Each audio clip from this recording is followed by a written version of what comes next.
Right. Legends, welcome to the Gym Boss podcast. Today, I have a special guest. Before I get into him, last podcast, what kind of advertising marketing guy am I without pitching my stuff at the start? So, if you listen to this and you're a gym owner and you're interested about what we do in terms of providing advertising and marketing services for gyms to help them grow, get more clients, and to be able to grow your brand all at the same time, go to iwantgymleads.com. That's iwantgymleads.com. Go over there, go check it out. You can see what we're all about, see our client case studies. And if you like what you see, book in a time to speak with me directly, and we can then take it from there. But now that's out of the way, I've got Ash Carucci here, all the way from Brisbane. When I say all the way, it's literally like 45 minutes from where I am. But he's in Brisbane here in Australia. And the business is FITA-U Performance Center. Typical clients there is that 45 to 60-year-olds you were saying before we jumped on. Yeah. And because of being in Brisbane, they're more like that corporate professional types, or the people that are like coming to the end of their careers and they're starting to wind down the professional side. So they've got a bit more free time on their hands. But I wanted to bring Ash on today because we've known each other for ages. He's a gym owner. He's gone through the ups and downs of it like how everyone else has. And we're going through this series where we're bringing on owners like yourself, mate, where I'd love to be able to just riff a little bit and share some stuff that you wish you knew when you first started, and maybe some things that might not have gone so great, but now you've overcome it and where you are now. So, world's longest intro. But Ash, thank you. Thanks for coming on, mate. Thanks for having me. So fill us in. Fill us in, mate. Like, let's cut straight to it. Before we hit record, you were mentioning there was a time in the start of you having your first gym where something didn't go right. You had to move out after 6 months. Yeah, definitely. Also, first off, if you're watching this on YouTube, it's a virtual background. I'm actually not at the gym today. I'm sort of at home doing admin day. But yeah, I was in a commercial gym for sort of just under 3 years before opening up the gym. So I was really well established and things like that. Had a really good client base, and then made the jump. That was sort of middle 2017, and then things were going pretty well. And then pretty early into the journey, sort of 6 months, we had to vacate the building that we're in. We overlooked some, council zoning issue or council zoning that we didn't, we weren't sort of completely across, those, first commercial lease sort of thing. So that was a bit of our undoing initially. And, you learn a lot in that process. Which certainly, you carry that knowledge through, not only for yourself, but, anyone else that's ever, I guess, they sort of have run into a few complications. I've had a few messages, people reach out and go, hey, what did you do in this sort of circumstance? So, I sort of looked at, initially it was a bit sort of sour about the situation, but then I sort of took it as a really good learning curve, and, it was sort of just built on that knowledge base and things like that. And it gives you a chance to sort of do things a bit better. I think, we sort of had an opportunity to sort of reopen and do things a little bit, improve things again. So it sort of gave us nearly almost like a bit of a fresh start on a fresh start again sort of thing. It was a bit of a challenging time, but in the end, it actually worked out really, really well being in the location that we're in now. So I sort of looked at it as maybe a bit of blessing in disguise in the end. It was, that's sort of, that was, my biggest hurdle initially. And then, since then we've really hit the ground, and it's just been, like a upward, climb. You sort of have those in moments where it goes a little bit flat and things like that. But it's been a really great, we've been in that space just a bit over 3 years, coming up to sort of 3.5. So, Awesome, mate. So what happened at the start to miss something like that in the beginning? Like what, because if people are listening to this going, yeah, cool, I'm going to go to open my first gym, or I'm going to move to a new location. What was the big thing that you were like, oh shit, I should have checked that out? Yeah, so I guess where we went into, it was like there was a PT studio in there previously, and it had been there was a gyms and been in there, I guess, years prior and things like that. So, you think that it's actually just, all okay. And, we got you take the word off the real estate agent, and I don't think the landlord sort of really knew what could and couldn't go in there, and just don't do enough checking and things like that. And in actual fact, it wasn't in the right, I guess, zoning area for indoor sport and rec or gyms and things like that. So yeah, that was, I guess, what happened there. And, you can get all the development permits and things like that. But when we sort of looked at it and, sort of crunched the numbers, it was actually going to work out better for us just to find a new spot that was within that right zoning and comply with those, I guess, rules and things like that. Yeah. So if I'm just for somebody that doesn't know what they're doing, just for example, what do you ask the landlord so you don't get into this trouble? What's the question you ask for? Well, I think it's more, you don't deal necessarily with the landlord directly straight away when you're obviously looking to lease something. You're obviously dealing with generally with a real estate agent, unless it's private sort of you're going privately sort of thing. Like I don't know how it's sort of come, I guess property has come available to you, but generally it's through a real estate agent. Typically they've gotten a lot better. I know in Brisbane they now put the zoning on the property and things like that, and you have to look for, I guess, something that's in center, like either it's like neighborhood principal district center, and there's another zoning, I think it's like community, something like that. So they're sort of like, I guess, the type of buildings allow for like indoor sport and rec activities. So yeah, that's the first thing you got to look for. You can generally, I learned this afterwards, you can get on, I guess, like the council website and just look up the address and it tells you what it is. And then you can look at the zoning codes or laws also on the same sort of website. So you can find that information out pretty easily, but you also just got to do a bit of digging when you initially meet with that real estate agent and things like that as well, so you can get that sort of confirmation and things like that. So you're saying that on the actual listings they put the zonings on there now, which sometimes, yeah, not all the time, but I know they've gotten a lot. It's gotten a lot better in recent times, so that that helps. But you've also got to do your own sort of due diligence as well. Got it. And so you mentioned something. Is there an actual website you can go to where you can like punch in the address and it'll tell you what the zoning is?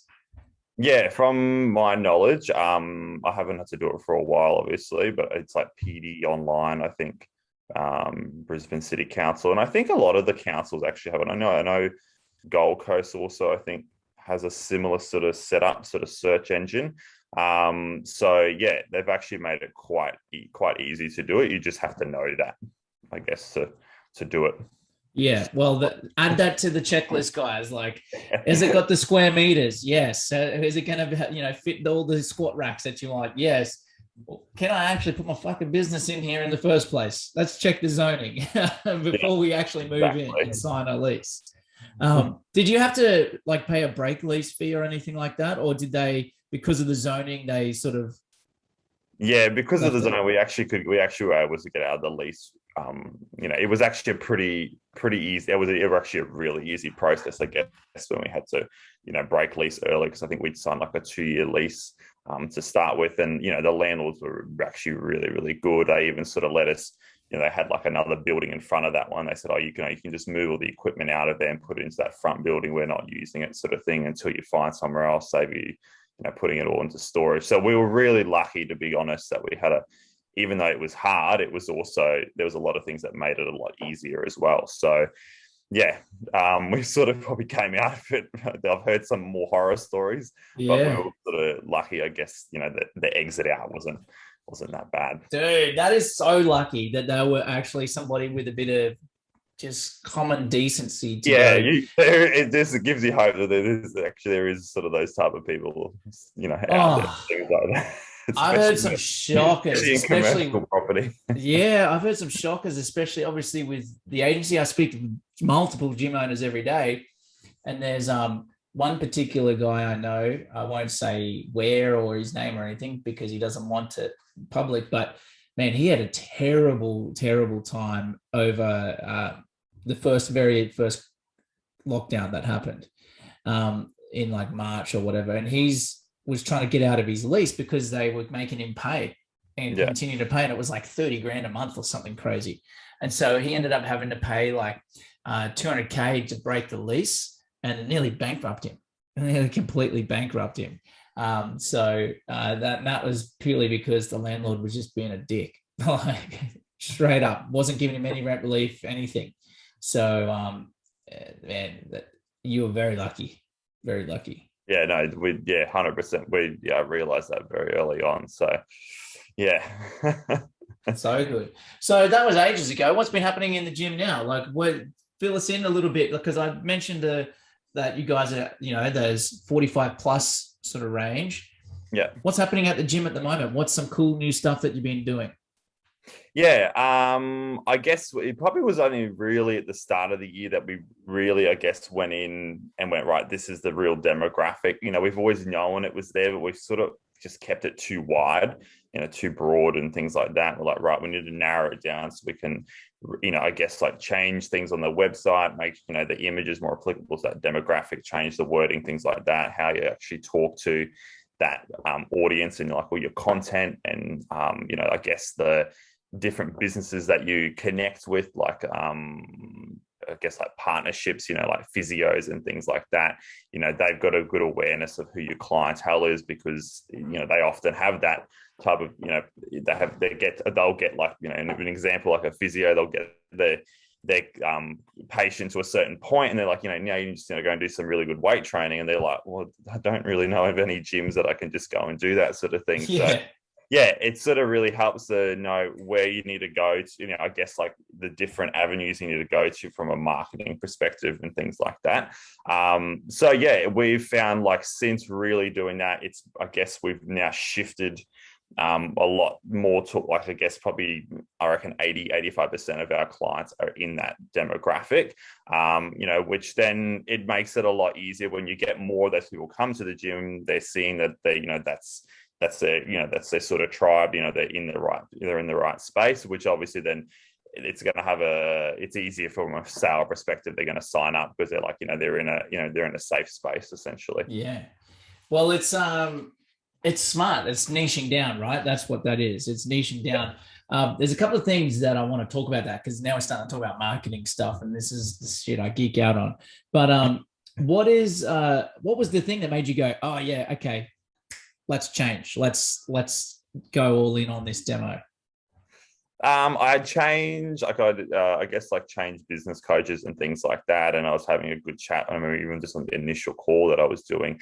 And the guy was saying to me, he's like, you really, he said, you're too broad. It's too broad what you've got. He's like, even 40 to 60 is too broad. And, they sort of were like steering more towards 50 to 60, like trying. And then I was like, okay, we'll just open it up a little bit. Which you think it's only 5 years sort of back the other way, but it actually makes a huge difference. So yeah, that was, I guess, a big turning point, and I was sort of I was starting to see the light even before then. Like, I guess you realize like who you connect with more, as in like from a client personality perspective, and the clients that I guess I was sort of connecting with best were within that demographic. And whether it's because, my parents are sort of in that demographic, or it's just, I think I've always grown up and worked with, in the past, grown up and worked with people who are a lot older. So you sort of have that experience with knowing how to connect with probably someone that's 20, 25 years your senior. So that you can make that relationship, or, build that relationship really easily. So I sort of looked at it and went, right, we've just got to do this and make the call. And I knew there was going to be a few months where it was going to be a bit like, you sort of got to go down a bit before you can come back up. But, if you can push through that, you're going to come out better on the other side. Yeah, that's awesome. Because a lot of people are scared to go, oh, I've got to pick a niche. You mean like I've got to pick people? Because a lot of gym owners are like, okay, I asked them the question, who's your main ideal clients? They're like, oh, well, we have from age 18 all the way up to 80. I'm like, cool. So you can't do a marketing campaign that hits all of them, because an 18-year-old and a 18 and a 25-year-old are completely different. And a 25 to like 32-year-old are completely different.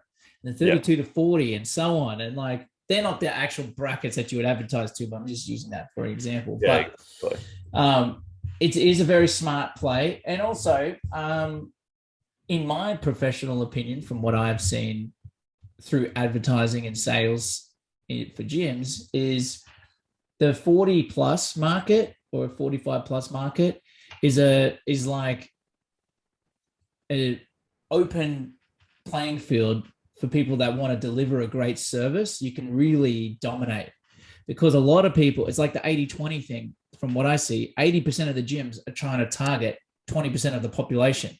Yeah. Being most gyms want to get that 25-year-old Instagram person that's going to be taking photos, hashtags, whatever, right? They're going to be doing it all, posting stories after every set. Like most people are trying to go for that person because fitness is a heavy Instagram culture from like the ways that gyms use their social media. And for the gyms that I see that branch away from that, absolutely crush it. Yeah. Absolutely crush it from a marketing perspective, but also from a fulfillment perspective of like delivering the services. Those older types of clients, if you do them right and treat them right, will stay much longer. They won't hop from gym to gym to gym because they want something that's easy. That's because they've got a whole bunch of responsibilities going on in their life. They want something that's easy, that they can literally just go, cool, this is my thing. This is my routine. This is my guy. He looks after me. People there are great. And if you continue to treat them right and deliver a great service, they'll stay with you forever. Yeah, 100%. I think another point is a lot of the time they actually don't like change. Yeah. They'd rather just, I guess, stick with what they're doing or, find that one thing and stick to it for a long period of time.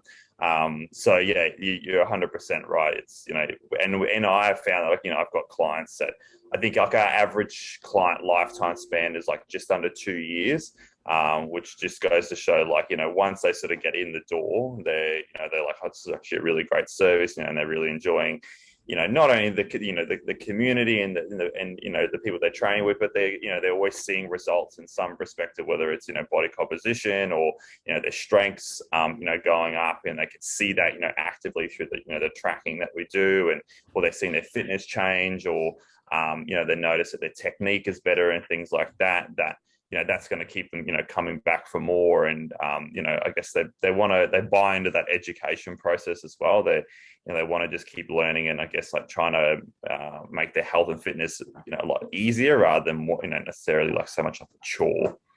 Yeah, that's so true. There's a lot of, if you're listening, guys, there's a lot of nuggets in that, what he just said just there. And I think being that older demographic as well, it is less about let's get shredded for summer and trying to do like a 6-week challenge and then leave the gym straight after.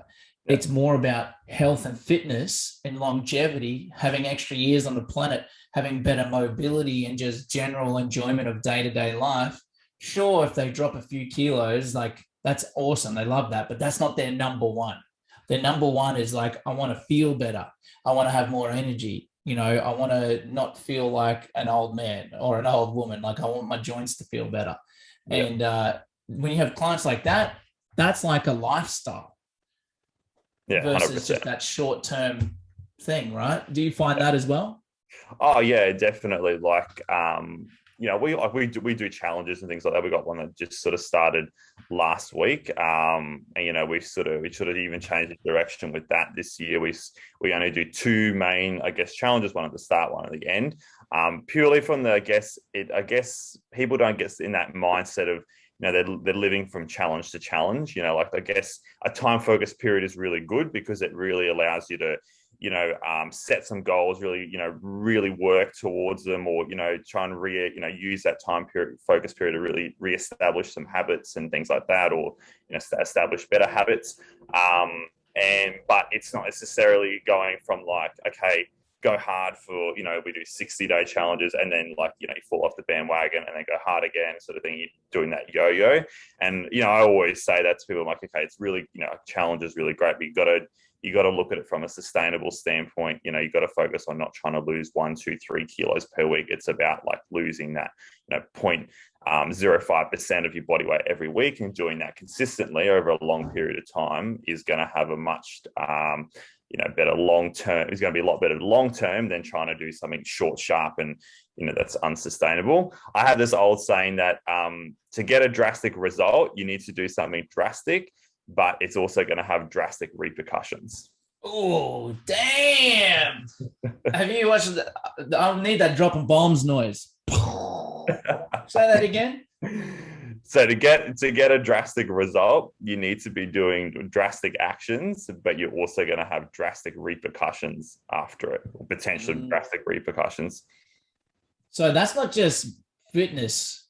You can apply that to your business. It applies to, I guess, so many aspects. It's the same as, I guess, you could have a massive growth in your gym. You have 30 members join in 1 month, but it's like you've got to take a drastic action to get there, but then is there going to be drastic repercussions that you maybe potentially could not have served all those 30 new clients really well, and then all 30 of them leave after a month or two, sort of thing. So then it becomes a bit, I guess, like pointless in a way. Not pointless, but not as effective as it could have been. So like, I guess we look at, I used to have that mindset as well, need to grow more really quicker, sort of thing. And then I sort of took a step back, and I remember listening to a couple of gym owners once, and they said, you should be aiming for, it's like I think it was like a 5 to 10% growth probably every month. And if you hit that every single month for a whole year, it's a potentially up to 120% growth in a year. And if you can keep your churn under,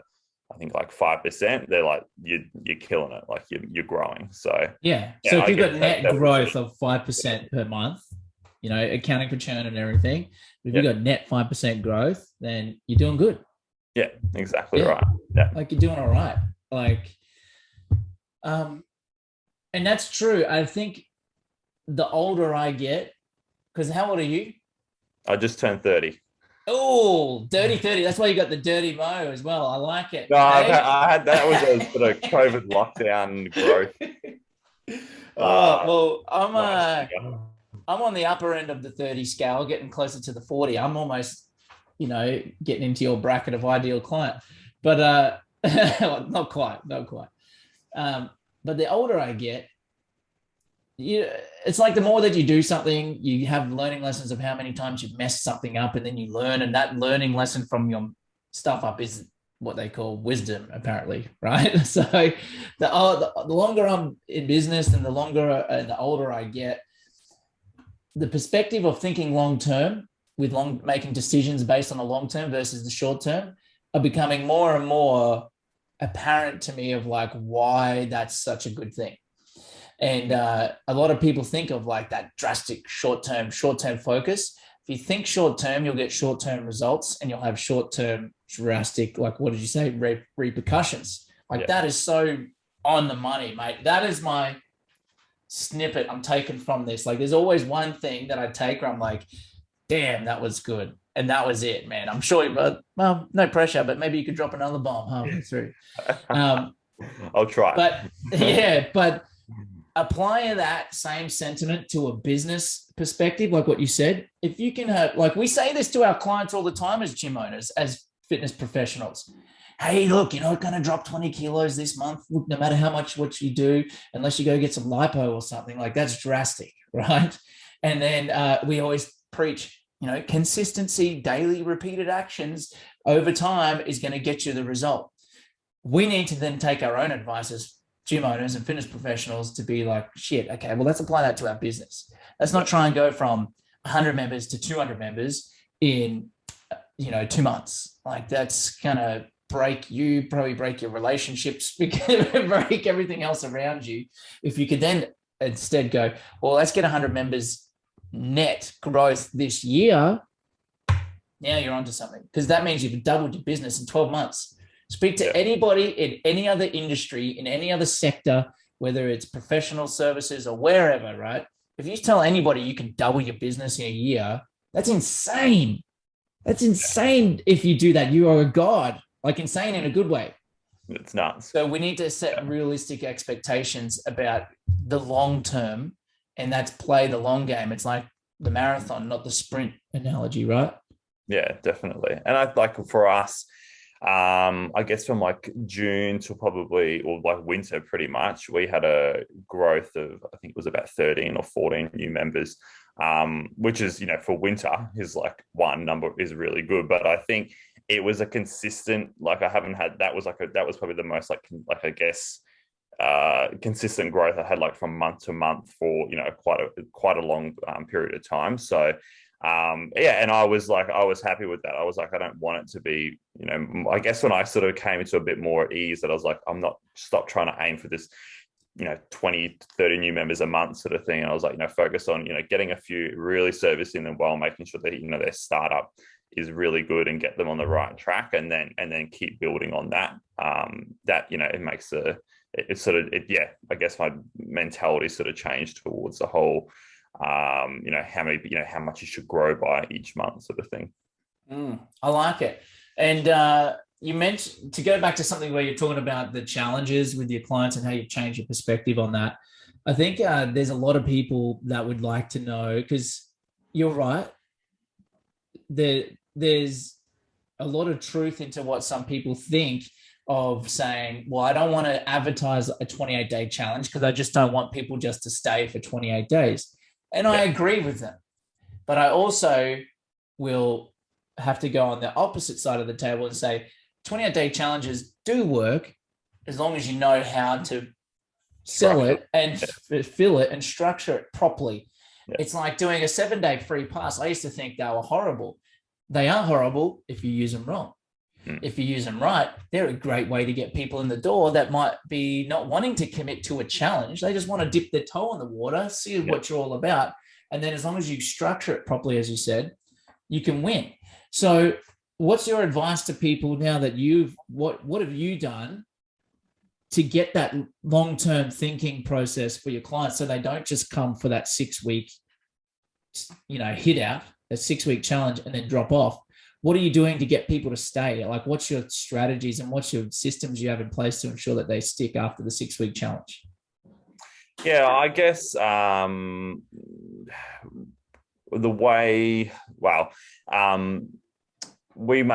guess our intro, like a general sort of like intro offer is there's two. We mainly use the first one, which is like 3 sessions for $59. And they've got essentially like a week to use those sessions up. And it's close enough to, I guess, like what I guess they'll be paying for, 3 sessions per week, depending on length of, I guess, like program and things like that. But, that if they're going to, I guess, like put down a bit of money to do a trial, that they're most likely going to, I guess, continue on. Or if they you can sort of guess, you sort of not too sure. I guess you got to make an assessment when they're coming in for initial consult. There's also another offer where they can do a month of, I guess, unlimited training for $197. And then that's a little bit, I guess, like from when you look at it from per week, it's a little bit less of what they would probably be paying, but they're sort of getting into, they can, I guess, like, again, dip their toe in the water, try it out, but without that long-term commitment.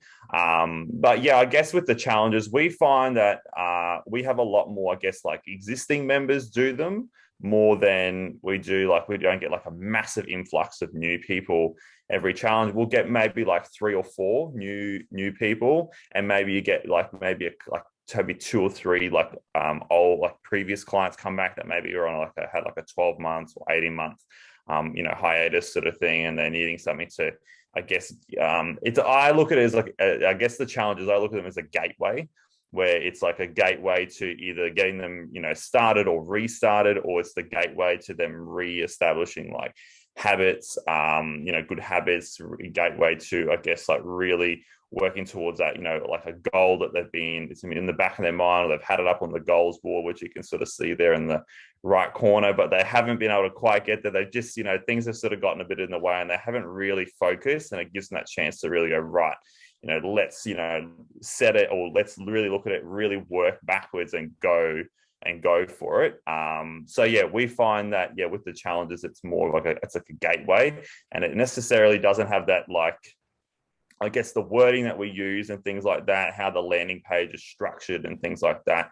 It makes people get the idea that, okay, great, we want you to get a really great result in 60 days, lose, whatever, 3, 4, 5 kilos sort of thing. But And also we're going to do it in a way that's going to be you're going to be able to sustain, probably 80, 90% of that, continuing on after it. So that, I guess, makes a big difference rather than saying it's all about shred and, get you as skinny as you can or as lean as you can, sort of thing. It doesn't matter what sort of course of action you've got to take to get there. We'll just do whatever it takes. Yeah. So that makes a big difference. And then it's I think it filters out, I guess, the people that you do and don't want. And I guess it almost takes care of itself a little bit. Yeah. Okay. That's fair enough. So circle back, you actually use the challenges as more of an internal thing, not an external thing that you advertise to get new members. It's more about reactivating old members and then re-engaging current members to get them back on track. Yeah. I'd say probably most of it. Yeah. Cool. So, and to go back to, I think those 2 other intro offers, that's more so the things that you advertise and put out to the marketplace to attract new members, is it? Yeah, and say when someone inquires and they've gone, okay, I want to do the group training. I'm like, all right, great. Some people we essentially sign them up on the day, like in the initial consult. You get the idea that they've like bought into the process after you've taken them through, what we call as the auto closer. They've bought in. They're like, yep, cool. Let's get started. But then you might have some where they're just a bit unsure. And you sort of can read them and go, okay, I think maybe we should start you off doing just a paid trial and, see if it's going to work or they're not sure if it's going to work their schedule and things like that. They just need to test it out. And then from there, generally they go, okay, cool. Yeah, it works, sort of thing. But they just were probably still just a bit hesitant. And they just needed that little bit of a low risk barrier offer to sort of get them started. I like it. And there's 2 things I want to talk about. One is the auto closer, but I don't want to talk about that just yet. When you're talking to them in the trial, like talking to them about the trial, like the 3 sessions for $59 or the unlimited 1 month, this is all group training we're talking about, right? Yeah, predominantly. Yeah. Cool. So it's group training. But when you're talking about these trials, are you also telling them the prices of your memberships of long-term stuff? Yeah, typically, even in that that initial phone call we make, we'll say the group training investment ranges between this to this. We never give one set specific price. And they go, okay, can you afford this? Yep, cool. If they can't, sort of thing, you might need to dig a little bit deeper. And I guess when they sort of push for, wanting to know specifically how much it is, sort of thing, we typically say it's very hard to give one set price on the phone because it depends on once they get in the door, have a look, really look at the schedule. Some people don't even look at the schedule on the website. They're looking at it, they look at other pages and they don't even get there. And then they're like, that's probably one of their first questions. And when you got to have them actually look at that first and then, have a bit more of a chat about, what their goals are, what they're really wanting to do, what are their commitments like outside of the gym, that you can make them, you can provide them with the best, program that's going to be able to be sustainable. And also, within whatever their, budget is, sort of thing. So, yeah, I guess that's what we sort of, being able to, going back, what was the question? What was the question again? Talking about so I'll go again. I'll ask another question to help bring it back because there's another bit I want to ask to get a bit more clarity. Is a lot of the times when people, from my perspective, gym owners will feel like that they can only show people one thing. So let's just use the 3 sessions for $59. They're like, cool, I'm only going to talk to them about that. That's it, because that's what they've inquired about. Yeah. Well, no, if you find out about their goals and their solutions, there's nothing that says you can't present to them your other solutions that you have, which might be a 6-month program or whatever it may be, because that might be the thing that gets them the results. So my question is, when someone signs up for that 3-session pass, are they signing up for 2 things at the same time? It's like, cool, your 3-session pass is this. And then once that's done, you're going to hit your membership, which is this, and that kicks in on this date. Or do you have a separate conversation with them after the 3 sessions? Typically, we have a separate conversation after the 3 sessions, but they've got a very good idea of what what's going to happen, I guess, after the 3 sessions. So I've gone, okay, cool. So after the 3 sessions, this is what you're going to be, if it all goes well, this is what you're going to be looking at. This is going to be the best thing for you and your goals. And we're going to be, I guess, signing up to that pretty much. So they've got a good understanding, I guess, what's going to be happening, which also helps, I guess, in their own head. They know they can prepare themselves as well.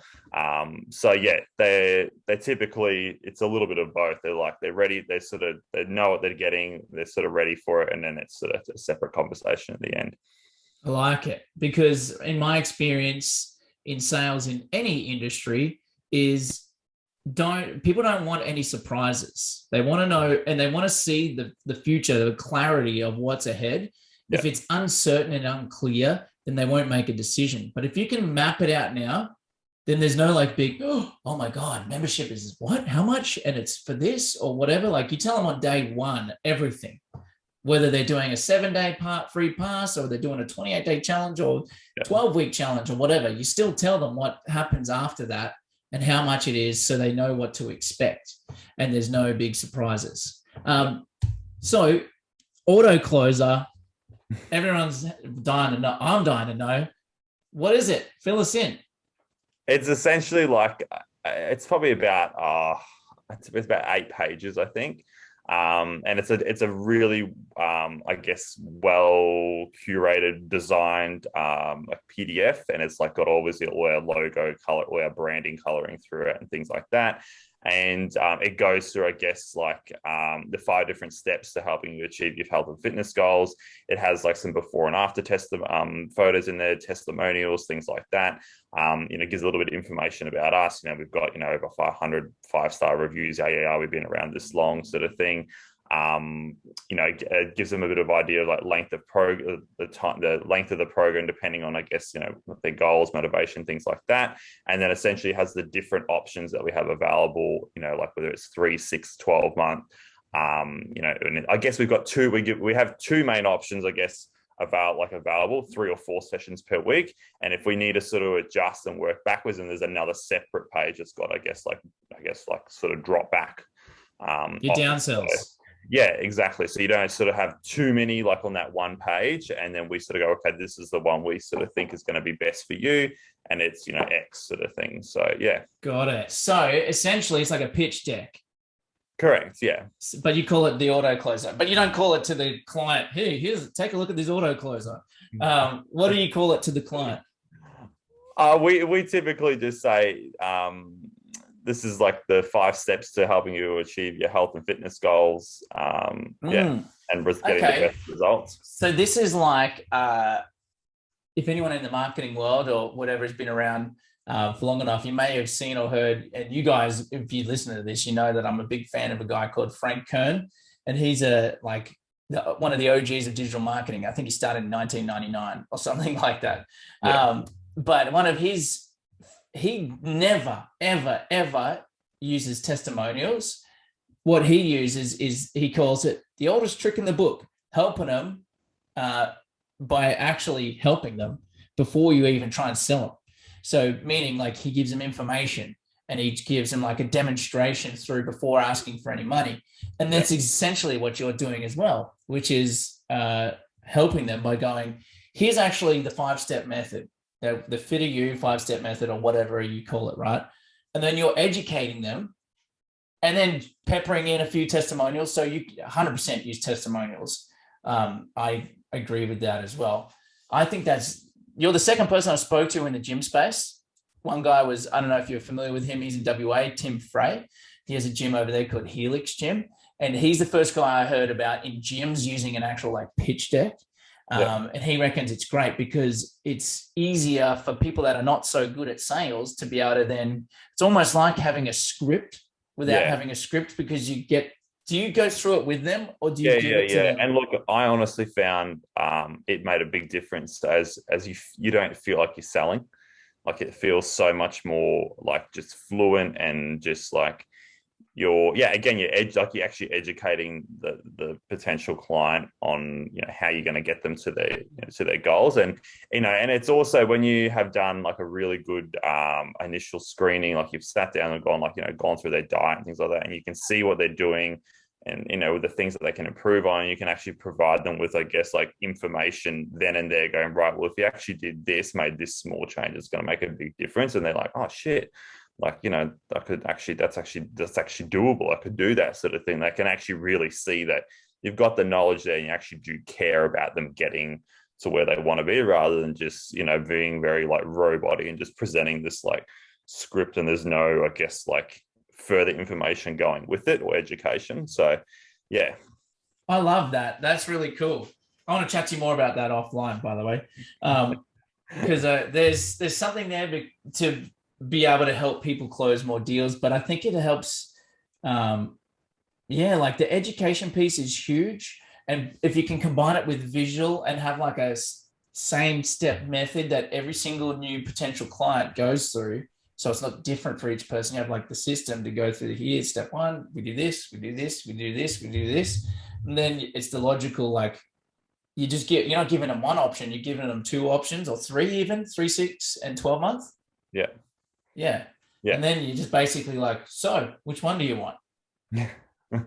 Well, we don't even really say which one do you want. We go, well, this is going to be the best one for you. And if they need to, if we need to adjust it because of whatever reason, then we've got, I guess, we can go back forward or backwards sort of thing. So, yeah. That's cool. And you've got built-in downsells as well in case if there's a bit of resistance to the 3 or 4 sessions. Yeah, we do. Yeah. That's smart, man. That's really smart. Do you have any tips for anybody that's like listening to this going, yeah, actually I want to build my own like pitch deck auto closer? What's the sort of, just big, not too nitty gritty, but what's the sort of process that you would go through if you were to like write one for another gym? Number one thing is use Canva.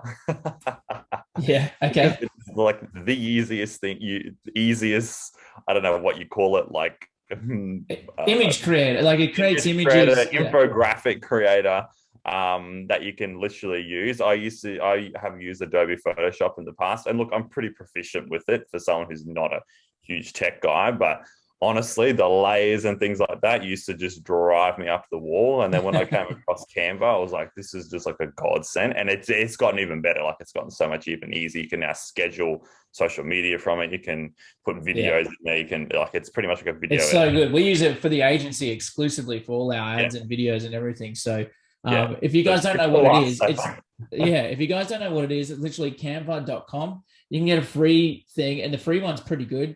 And the pro one's only like $10 or it's like $18 a month or something like that. Yeah, and it gives you all the features.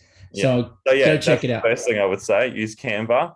I guess, when you're designing it, if I was designing one for someone else, I'd really look at what's their branding, coloring, things like that. If they've got a branding guide, use that. So I guess to refer back to, because you want to, I guess, make it specific to the gym as well. I guess really looking at who what is your process that when you're starting someone out, what education you provide for them, sort of bullet putting that down. And then I guess essentially splitting that up into a process when you're creating it and going, right, well, this is step one, you've come in, you're pretty much like you're building out the client journey, and you're putting it into like a visual like an infographic sort of way. It's like, this is step. You define the 5 steps. Sorry, man. The 5 steps is literally like a timeline. In a way, pretty much, because it's like step one's like define your goals. Step 2 was I'm just trying to remember off by heart what ours is. I guess it's like, I think, determines, I think, it's like step 1's goals. Step 2's it's like, this is the training, this is like the nutrition, this is how it all sort of like works together. And then it's, I guess it's like, we'll check, and then we check in like assessment, and I think that's like the 5th one. So there's like, the journey sort of is like put into that. That's smart. And so the way that I envisioned it, and maybe this is similar, is if you develop your method, like your pillars of how you get people results, and it might be like training, nutrition, accountability, blah, blah, blah, blah. And they're the kind of like your big steps. Is that kind of your process? A bit more along the lines. Yeah. If Yeah. I can actually, if I just pulled it up, I could actually just. Nah, don't worry about it. For like, because most people be just listening to it. But Yeah, I so think that's that's a pretty good much what idea. it is. Yeah. Cool. So we go And then, back, get and then again, Canva. like we put in obviously, yeah, we put in some testimonials and pictures and things like before and after pictures. And I guess also using, when you do put that together, make it relative to your demographic client. Don't put, if your demographic of client is, for example, on the other end of the spectrum, 25 to 35, and you've got all pictures and stories and there are people who are in an older outside of that demographic, whether it's either side, they're not going to be able to connect with it as much at that potential client. Whereas if it's more relative to them, or you could even go really specific and have different auto closes where it's like there's different problems that you've helped people with them, and like, all right, cool, I've got this person has these problems that I'm going to help them with. I'm going to pull up this auto closer, so it's really specific. They can see that you've got that past experience of, I guess, helping. That's spicy. I like that. Yeah, we haven't really gone that deep into it. We've got but you can do that. Yeah. You could have like a male and female one with just male testimonials, even as simple as that. Correct. Yeah. And again, like if your demographic is only female or only male, you're not going to put in like all female testimonials in a male. I guess for a male gym and vice versa, essentially.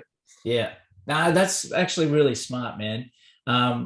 We do have to wrap this up, but I'm just going to recap some of the stuff we went over. Number one, we started off talking about zoning check the zoning for before you even go into lease a premises, because that can land you in a whole lot of trouble. Make sure that you can actually run a gym from there.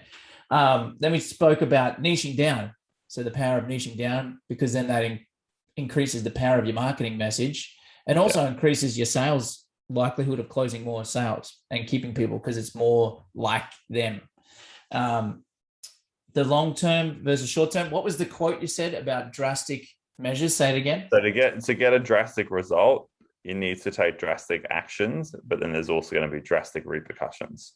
Boom. Oh my God. I love that.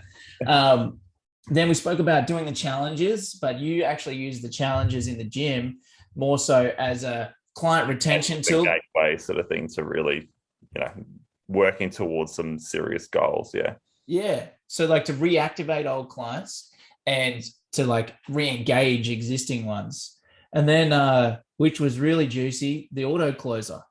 I think that was really cool, how to build out your own auto closer with your 4-step, 5-step method, whatever it is that you do in your gym, peppered with testimonials and then presenting the pricing options.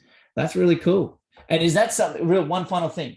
That's not something that they can take home with them, is it? It's something that stays at the gym. No, it stays at the gym. Yeah. Yeah. Got it. It's not like a take-home. It's on our tablet, the main tablet that we use for the gym. Digital. Okay. Of course, digital. What am I talking? I was imagining it like a bound book that you put in front of them or something. Yeah. It looks nice cool. on digital. Yeah, true. Ash, man, appreciate it, dude. There's been some really good, juicy stuff in there. If people just want to go and check out your gym and a little bit, what's your pages that they can go and have a look? Yeah, so our website is FITA-U PC, so FITA-U PC.com.au, or you can check us out on Instagram, FITA-U Performance Center, and same thing on Facebook. Yeah, so if you got more questions, I'm sure he'd be more than happy to hit. If you shoot him a DM or something, he'd be more than happy to help you out. But Ash, man, thank you so much. And everyone listening, yeah, mate, that was awesome. And everyone listening, again, I'm going to drop my stuff here. iwantgymleads.com. That's if you're a gym owner and you're like, hey, I need some ads done so I can get some more people sitting in front of me to show them my auto closer. Well, then with the auto closer that you just built after listening to this podcast, we can help you out with that. iwantgymleads.com. Go over there. You can see our case studies. And if you like it, book a time to speak with me. Ash, thank you so much, mate. And everybody else, see you next time. Thanks, Jimmy.